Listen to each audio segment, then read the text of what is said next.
everybody. I'm making a little quick video. Talk about a little bit of these plants and stuff. Um, how the growth is growing right now. You can see they're growing like crazy, and this is just what a few days. What I'm actually using now is a safety absorb and mixed with sand, Seachem Eco. I mean not Seachem, Eco Complete and Fluvostratum with just a little bit of potting soil, organic potting soil. Jungle brand, that's the one I use, and the plants are growing really well. I've been doing a lean dose because I notice if you use too much fertilizer that contains like nitrates, like even if it's just a little bit too high, you won't get like red colors in the plants. They'll tend to not turn that color. Um, that's same with the mermaid weed. I think that's one of my most difficult plant I've been keeping. Finally, now I got to zero down what to use and what not to use. I know those are very sensitive to hydrogen sulfide. If you get hydrogen sulfide built into your substrate, the trick that I used was pretty much I just injected the substrate with iron, liquid iron, chelated iron, and mixed up a bottle of it, and then injected all into the substrate. And then also I mixed it with hydrogen peroxide. I did that a couple of times. It's not gassing as much anymore. The roots, I've been noticing the plant's roots are a lot better. They're not turning black due to the hydrogen sulfide. If it's a little bit low, it doesn't affect them, but when it's too high, it does affect them. Um, but yeah, got a lot of good plants. I got some super reds back there, Rotella. Um, a couple of good plants in there, and see um, Bocopa, I forgot the name of it, I think Sagimensi, something like that. That's the one right there.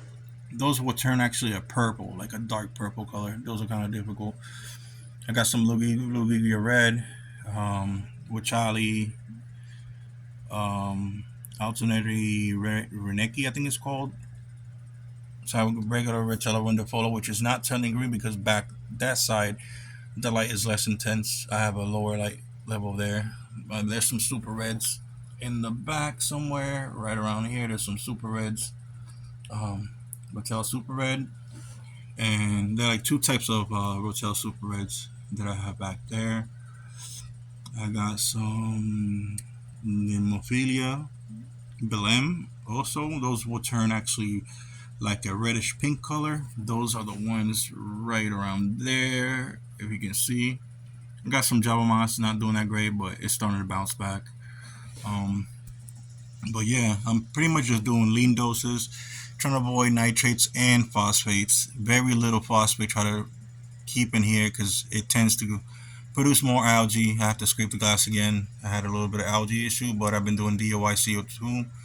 So that's kind of pretty much backing it down. And I'm lean dosing. I'm not even putting that much. I got some Rotella.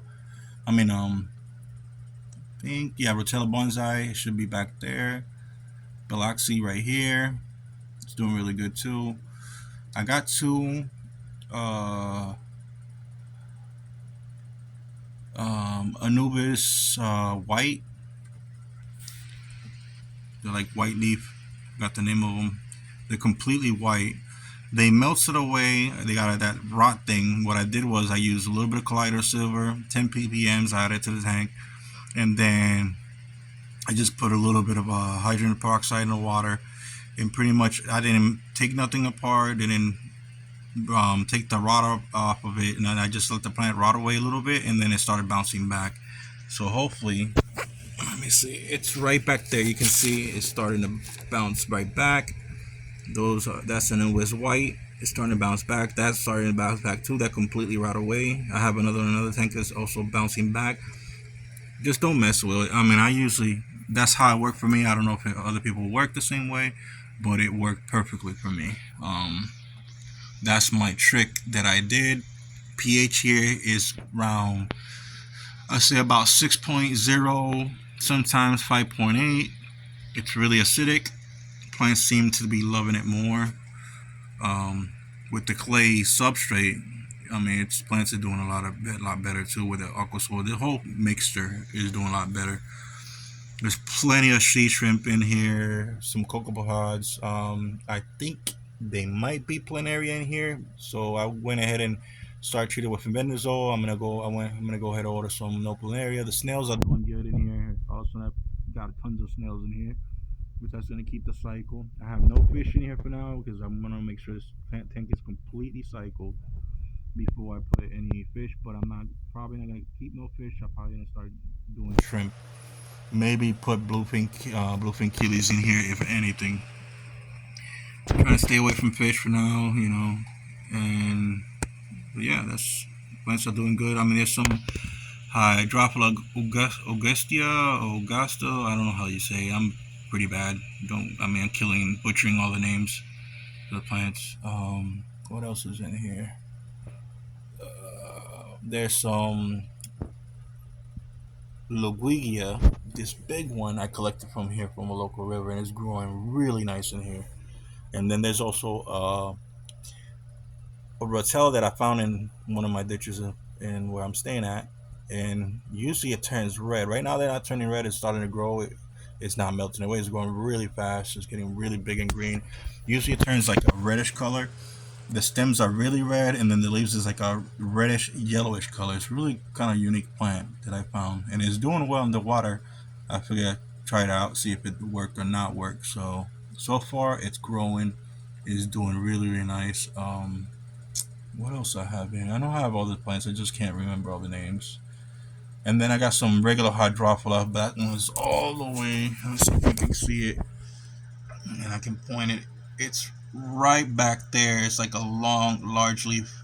I don't know what type of species it is. I collected from here in the river. Let it grow out of my tank, and I went ahead. I'm out of my tubs outside, and I went ahead and planted here, and it's growing like crazy. I mean, the leaves are huge, like super green. And usually they'll turn that color, or they'll turn like almost like a golden bronze color, or like a golden with brownish tint to it. It's really nice plant. It's also a hydrophila. I don't know what species it is. And I also got I miss I'm gonna butcher all these names. There's so many other plants in here. There's like at least I believe like 10 species of plant, and I'm hopefully gonna see if I can order some other rare ones. I'm gonna see if I can get some Lagulia whites. I'm gonna see if I can get some other foreground plants that are a lot more difficult to keep. See if I can start growing them. That's Glossostigma, and believe it or not, it's not carpeting, but it's growing pretty big. I mean, it's growing tall and big. I mean, it's starting to spread a little bit, but it's growing mostly tall. So I want to see what happens with that. This was just an experiment to see how it does under highlight. Got plenty of mold, plenty of little algae on the bottom. No big problem. It's not growing at all. Just a little bit on the grass, which I have to scrape again. I think I might have Daphne in here too, because I've been seeing it in the dark. At night, when I put the flashlight, I can see like a cloud, and there's like a bunch of them. I mean, millions of them in here. But there's some worms, which I'm a little bit afraid of. That could be planaria. Hopefully, it's not. But hopefully, the fenbendazole will kill it. If not, I'm gonna be definitely gonna get some no planaria treatment to put it in this tank and get rid of it completely because I don't want none of that in my plants or contaminating the other tank that I have. I'm gonna Once this plant start growing and doing a lot bit better, I'm gonna reposition everything, make it look a little bit better. Right now, I like the jungle look because actually, to me, is more a little bit more naturally looking instead of all perfectly, put in a certain spot. To me, jungle is natural. Too much aquascaping, it's a little bit unnatural. Yeah, it looks amazing for show and stuff, but to me, it's unnatural. But yeah, that's this little quick update, just a little bit of information. Just do lean doses, and you start getting, see how that mermaid waist starting to turn from green to orange. Soon it should turn completely red. The stem is actually turning from green also back to like a brown, then reddish color. It's gonna go all the way down. I'm gonna get some good shoots. You see, if you see those pods on mermaid weed, let me point it out. See, those little pods right there, that's actually the seed. So when you get the plant, if you take it off, let it dry, you might get plants out of it. Just let it dry. Keep it out. A little Ziploc bag or a little envelope. Keep it nice and cool in an area that doesn't get humidity. And then when you want to plant it, just put it in the fridge for a couple of days, and then try and attempt to put them in a pot and grow them out. You know, immersed. There is a bubble. You see, that was a little bubble of hydrogen sulfide, but it's not as much. It's only coming out like every now and then, every couple of days. So I might have to go ahead and redose some iron in the soil and a little bit of hydrogen peroxide, and it should stop after a couple of months. It should stop completely bubbling out. But yeah, that's my little update. Hopefully, this little information will help you guys that's starting to get into plants. You definitely gonna need a highlight to do this.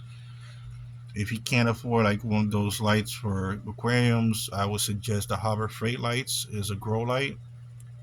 I believe it's 2,487 lumens, which is pretty strong. And it usually lasts about, it has a 50,000 hours life uses. So it's doing good because the other light that I have, the Aquaneat, is too dim. I mean, it's keeping the Rotella wonderfolia doing okay, but it won't grow like your red plants. It won't make them turn red. You have to keep those nitrates low, those phosphate low, and just potassium and every other fert lean doses, potassium, and what else? The other one I have to put in here: potassium, phosphorus, and I think that's it. And then the trace minerals, I keep all that lean dose, but since I'm dosing iron, which it doesn't make your plant turn red, it just keeps it healthy. Um, I just add more potassium in there. Lower the nitrates. Make sure the tank doesn't have too much nitrate. If you can keep it at zero, it's better. 10 ppm the max. I mean, because pretty much that's what it does. Is if you keep it low and no traces of it, and really low levels of nitrogen, your plant will start turning red. It causes like a little stress to them, and it'll turn red. The pigmentation start turning red.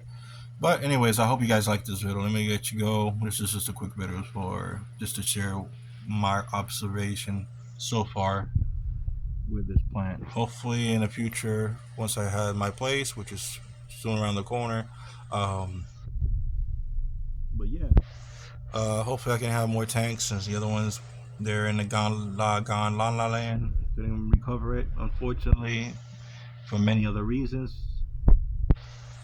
Someday I'll explain it, if it permits it.